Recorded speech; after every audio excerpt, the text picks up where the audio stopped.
24 hours white colour challenge. আজকে আমার মেয়েকে আমি সারাদিন যা যা খাওয়াবো সব হবে হোয়াইট কালার। চলো শুরু করা যাক। তো নিয়ে চলে এসেছি, দেখো এই যে হোয়াইট কালারের দুধ, এই যে কলা, এই পাউরুটি, আর এই হলো ডিম। ডিমের কুসুমটা যেহেতু হলুদ কালার, আমরা এই কুসুমটাকে আলাদা করে দেব। তো এইটা হলো আমাদের ব্রেকফাস্ট। এবার আমরা লাঞ্চে কি কি খাবো চলো দেখে নিই। दिन के 12:15 बजे। তো এবার আমরা লাঞ্চ করব। দেখো আমি নিয়ে চলে এসেছি দুধ ভাত। আর বাঙালির দুধ ভাত ছাড়া আর কি আছে বলো সাদা। তো এর সঙ্গে আমি অ্যাড করবো, যেহেতু কিন্তু হোয়াইট চ্যালেঞ্জ হচ্ছে, তো আমরা অ্যাড করছি এর সঙ্গে একটু অল্প চিনি, আর হোয়াইট বলতে নুন। এরপরে মেয়েকে খাইয়ে দিই।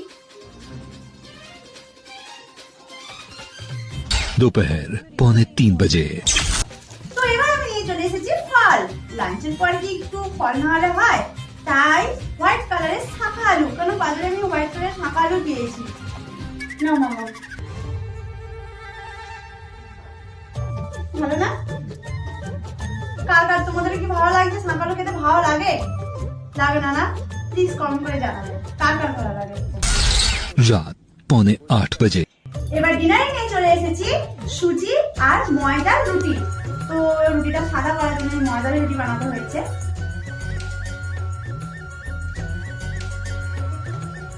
কেমন হয়েছে? ভালো? ওর তো খুব ভালো লেগেছে। তো আমাদের ভিডিওটা তোমাদের কেমন লাগলো প্লিজ কমেন্ট করে জানাও। আজকের মতো টাটা। আরে সাবস্ক্রাইব করে দাও নেক্সট ভিডিওর জন্য।